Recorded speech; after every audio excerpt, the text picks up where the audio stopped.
Well, I haven't done a conspiracy theory video in a while. Let's do one of those, considering that Mr. Epstein is recurringly in the news a lot. If you're one of those people that had picked up my book at some point, you already know where I'm going with part of this because it's in there. But there is another one, another part of that drama that has got some traction over time. So let's look at these. There's 4 different possibilities in here, and we'll take a brief look at each of them. One is the official story that he intentionally took himself out. The other one is the possibility that he accidentally took himself out. The one that's more popularly accepted is that someone else took him out. And the new one that is not in the book that's been getting some traction is that his death was faked and he's living somewhere just a happy, safe life. So let's look at those.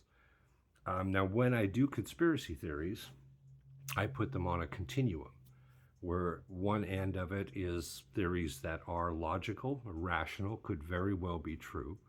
And then you go all the way down to the other extreme where they're illogical, irrational, to the point that you would need science fiction reality for them to work out, to be real.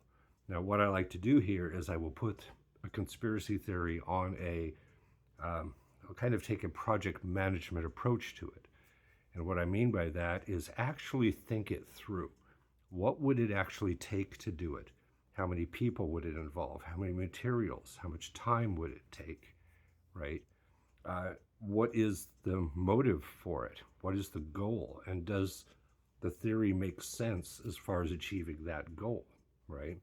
How many records might you have to fake if you're going to fake records? What's the consequence if it gets uncovered? And especially, is there a simpler way you could think to achieve the same goal that would not be so complex? Now, part of what we achieve here by trying to think it through step by step, we need to avoid the pitfall that a lot of people fall into where there's a gap in there that is irrational, but they'll just take that and throw that into the bucket of you don't know what they can do, right? They have ways. That's just like Freud's bucket of the unconscious, that anything his theories couldn't explain, he threw into that magic bucket. And we can't fall into that trap. So let's look at each of these. Did he intentionally take himself out? Would that fit? Is there a motive for that? And yeah, that would kind of fit. Now, he had been arrested once before, got kind of a cushy sentence. But the second time he was arrested, that's when they got video and photo evidence. So he was nailed. He was screwed on that one. So he may have known that's the end of the road for him. He might as well take himself out. Something I would throw in there, though, is given the kind of person he seems to be, it would very well be possible that he might think he could still get out of that one way or another. Maybe he would have thought there could be a pardon down there, or he could play the court system and delay things. So, although that's the official record, it is on the rational end of the spectrum, could very well be possible. I actually don't think of all of these it's the most possible. The other possibility is he accidentally took his own life. Now, why would this one happen? He had made a supposed attempt to take his life earlier and been put into a solitary suicide watch cell. Prior to his death, he had been put back into a regular cell where he would have to share it with someone. The night his death occurred, there was no one else in the cell at the time, but he knew there were cameras there. He knew the guards came around, I believe every half hour, whatever it was, to check. So he could have attempted something and timed it to the point where he knew he would probably lose consciousness, but not pass away. What he didn't realize was the cameras would be off and the guards wouldn't be coming around, so he wouldn't be found. So that one is possible too. That's the rational side of the spectrum.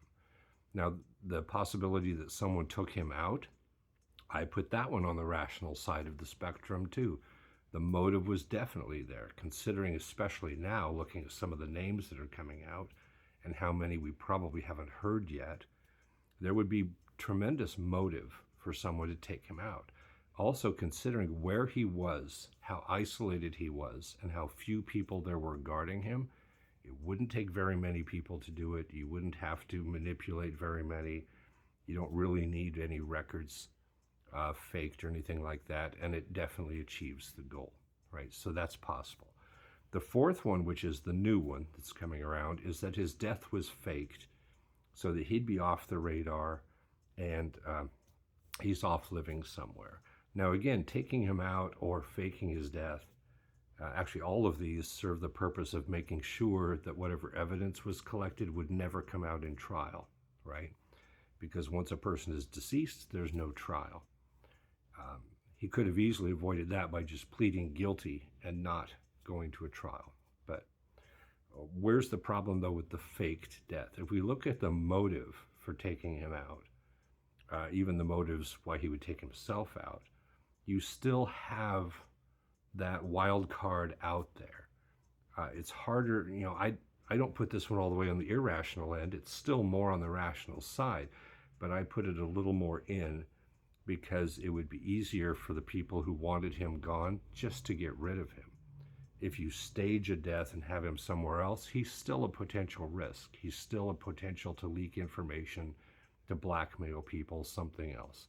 It'd be much easier just to get rid of him.